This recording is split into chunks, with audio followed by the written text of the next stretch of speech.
Octopus is too chewy, too complicated, never turns out right. That's what we've been told. Hi, my name is Bruno, and today we're cutting out the nonsense, breaking every rule, and doing octopus so easy and so good that you'll never look at it the same way again. No complicated sous vide machines, no second guess doneness. We're keeping things simple, but hitting restaurant level quality. Top restaurants, not that crappy joint in the corner. Let's do it. Alright, let's talk about the star of the show, our octopus. If you've never cooked one before, don't panic. It might look intimidating. Well, this one is pretty big. If it had a name, it'd probably be something dramatic like Octopus. First, grab your whole octopus and place it on the pressure cooker. Next, grab a large onion and slice it in half, skins and all. Now take 3 cloves and stab them directly into the onion. It's gonna infuse warm aromatic flavors into the broth without letting the cloves float around like confused life rafts. Do the same with the garlic, just a quick smash and throw them into the pot. At this point, we're maximizing flavor with minimum effort, and that's the kind of cooking I like. Now, into the pressure cooker it all goes. Octopus, onion, garlic and our spiked clove situation. Make sure to cover it with water, seal it up and let the magic happen. We're talking 30 minutes under pressure. Once the time is up, pull out your octopus and admire it. It's now beautifully tender and you didn't even break a sweat. Let it cool down before handling, because shockingly, boiling hot octopus is not fun to grab with your bare hands. Now separate the legs, because they're getting crispy later, and let's not forget the golden rule. Crispy food equals happy food. Make sure to clean the inside of the head and remove the spike. If your octopus already came clean, this step is not necessary. If not, make sure to wash it to remove all the extra skin and all the impurities that were left after the cooking. You can also clean the octopus before cooking to have a clearer broth and to save time. I will save the end of the legs for frying and everything else I will slice in bite-sized pieces. And if you're thinking, but I don't have a pressure cooker, relax.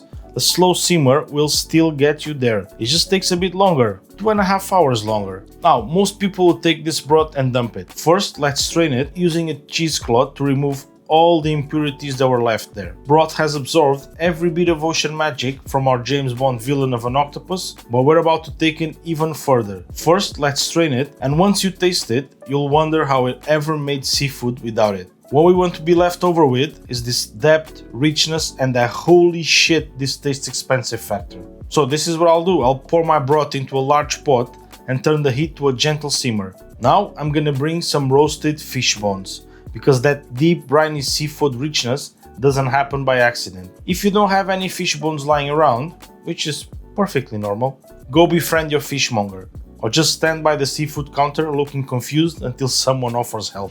Next, I'll add a couple of bay leaves, because every great broth needs a little herbal mystery. Now this is where we break a few rules. A good splash of dark soy sauce. Yeah, I said soy sauce in a Portuguese dish. Deal with it. This brings in that deep umami-packed, slightly caramelized saltiness that makes you go, what is that?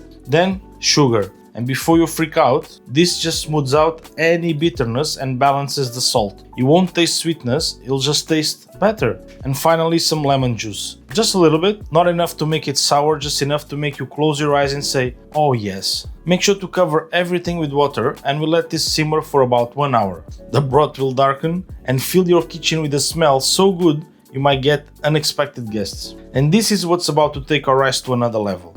You know how some people have secret Portuguese grandmothers guiding them in the kitchen?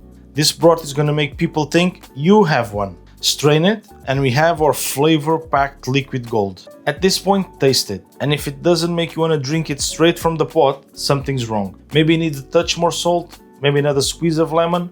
Adjust until you get that wow moment. Just make sure that it's not heavy on salt, because up next, crispy octopus legs. And if you think things were already good, just wait. First thing first, pat those octopus legs dry. I mean really dry. Like pretend you're drying off a newborn baby. That didn't sound that... Because if there's any moisture left, instead of a beautiful crust, you'll get sad steamed octopus legs. Now grab a pan, heat it over medium-high heat until it's properly hot. In goes a generous drizzle of olive oil, swirl it around, then gently lay in your octopus legs. You should hear that sizzle. If you don't, abort mission. Take them out and wait for your pan to heat up more. Let them sear undisturbed for about 2-3 minutes per side. Let the crust develop. Make sure to cover your pan with the lid, as octopus is very explosive when frying.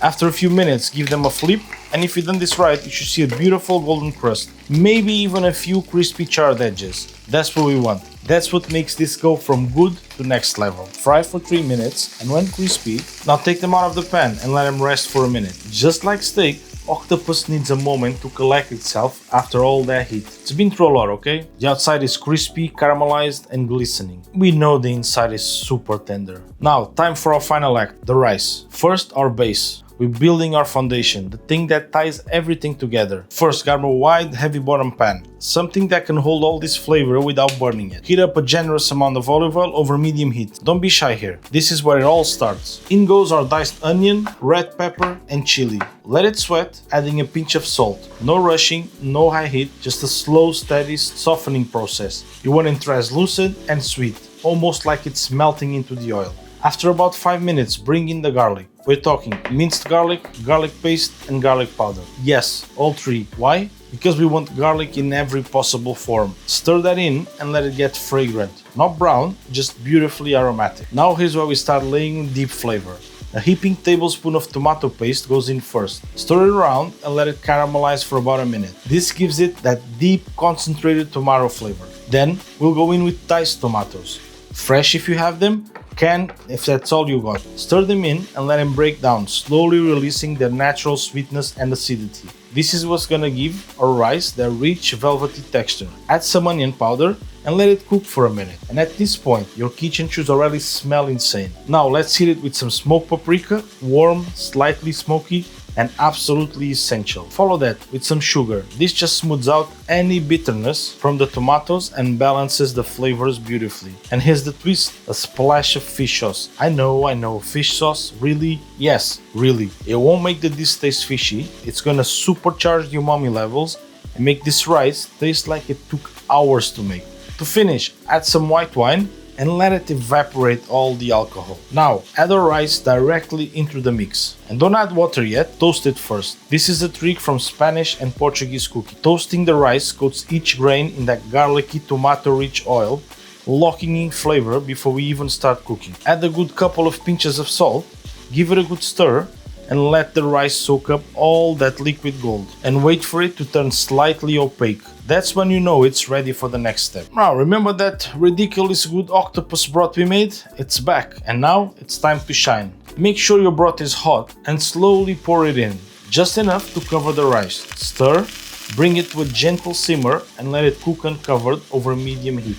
This isn't one of those cover and forget it rice recipes. Oh no, we're watching it like a hawk. Stir every few minutes, making sure nothing sticks, and let the grains drink up every ounce of that seafood-infused goodness. If the broth evaporates too quickly, add more, little by little.